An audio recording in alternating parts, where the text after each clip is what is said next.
Express train से उतरने के बाद मैं पैदल चलते हुए सातारा बस स्टैंड पहुंचा था। रात के ठीक 12 बज चुके थे। मुझे अपने गांव जाना था, लेकिन इतनी रात को बस मिलेगी या नहीं, यह एक बड़ा सवाल था। ऊपर से वहां कोई ऑटो रिक्शा भी नहीं था जिससे मैं अपने गांव तक जा सकता। ऐसे में मेरी परेशानी लगातार बढ़ती जा रही थी और मुझे समझ नहीं आ रहा था कि अब क्या करूं। उसी समय मैंने अपने दोस्त मयंक को 2 बार कॉल करने की कोशिश की, लेकिन इतनी रात को कौन फोन उठाएगा।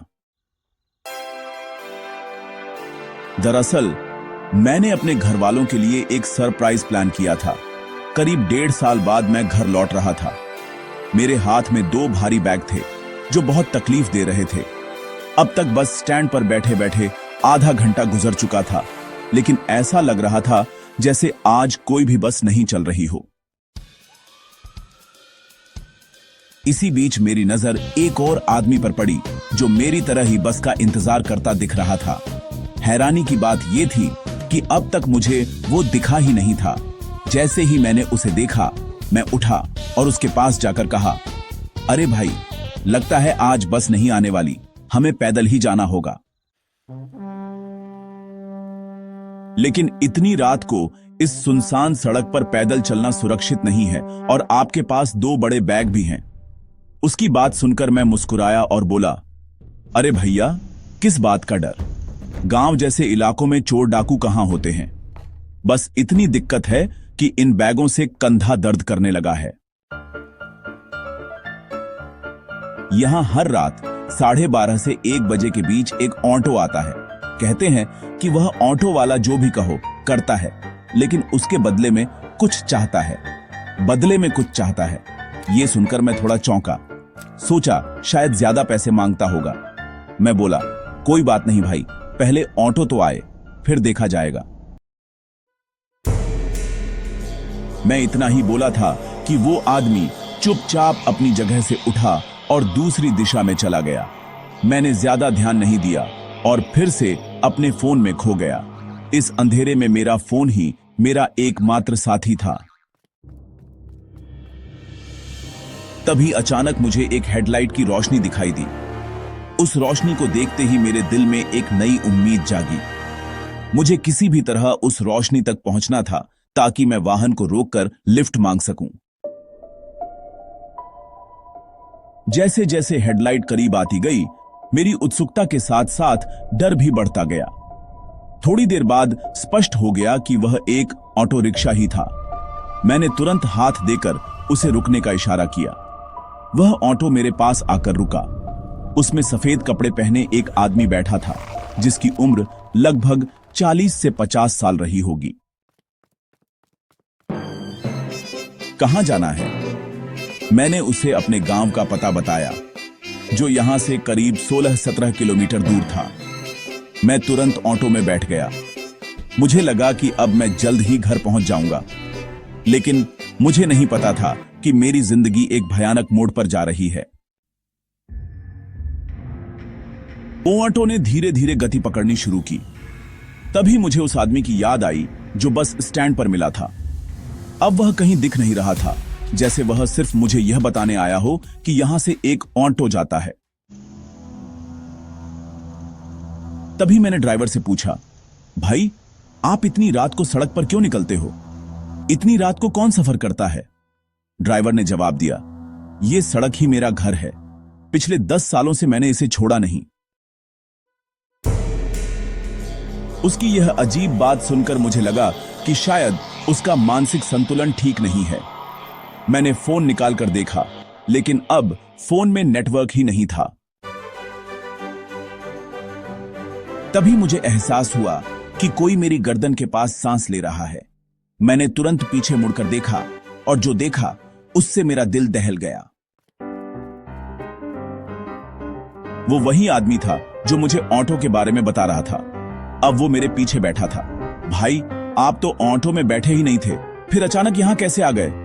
लेकिन न ड्राइवर कुछ बोल रहा था, न वह आदमी। सब जैसे गूंगे हो गए थे। अब मुझे बेचैनी होने लगी। तभी अचानक ऑटो के अंदर ठंड बढ़ने लगी, इतनी कि मेरे दांत चटराने लगे। मैंने पहले ही कहा था वो लिफ्ट तो देता है, लेकिन बदले में कुछ लेता है। लगता है इस बार उसे तुम्हारा दिल चाहिए। मैं घबरा गया। जैसे ही कुछ बोलने गया, ड्राइवर ने पहली बार पीछे देखा और बोला, यह सही कह रहा है।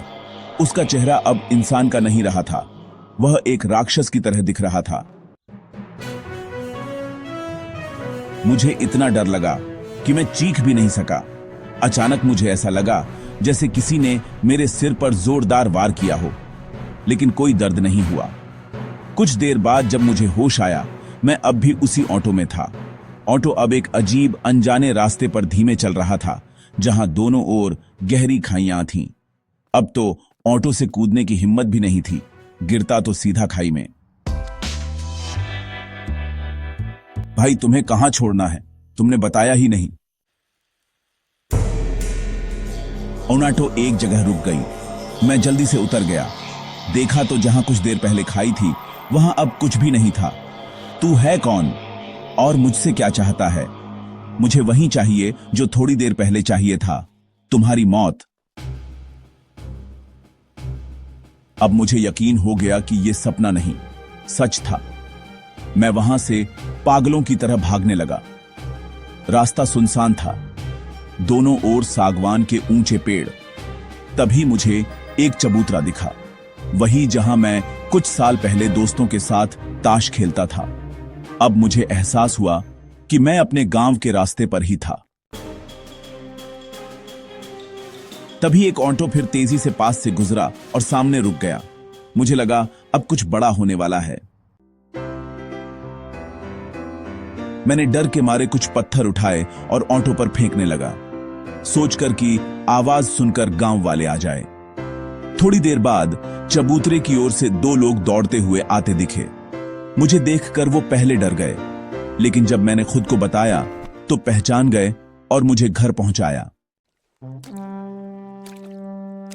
मैंने उन्हें पूरी घटना बताई। सुनकर सब सन्न रह गए, लेकिन फिर उन्होंने जो कहा वो और भी डरावना था। उनके मुताबिक पिछले 4 महीनों में गांव के 5 लड़के इसी तरह अचानक गायब हो गए थे, और ये सब शनिवार को ही हुआ था, और आज भी शनिवार था। उन्होंने बताया कि पहले एक ऑटो वाला और उसका साथी रात को बस स्टॉप के पास खड़े रहते थे। यात्रियों को अपने ऑटो में बैठाकर सुनसान जगह ले जाते और लूट कर भाग जाते। लेकिन एक दिन गांव वालों ने उन्हें पकड़ लिया और भीड़ ने उन्हें इतना मारा कि दोनों की मौत हो गई। लेकिन लोगों का कहना है कि आज भी उस रास्ते पर वो ऑटो और वो दोनों आत्माएं दिखाई देती हैं। ये सुनकर मेरे रोंगटे खड़े हो गए। दोस्तों, आज मैं कितना बड़ा हादसा टाल कर आया, इसका एहसास अब हो रहा है। यह मेरी जिंदगी का सबसे डरावना अनुभव था। अगर आपको यह कहानी पसंद आई हो तो कमेंट में जरूर बताएं। फिर मिलेंगे एक और डरावने अनुभव के साथ।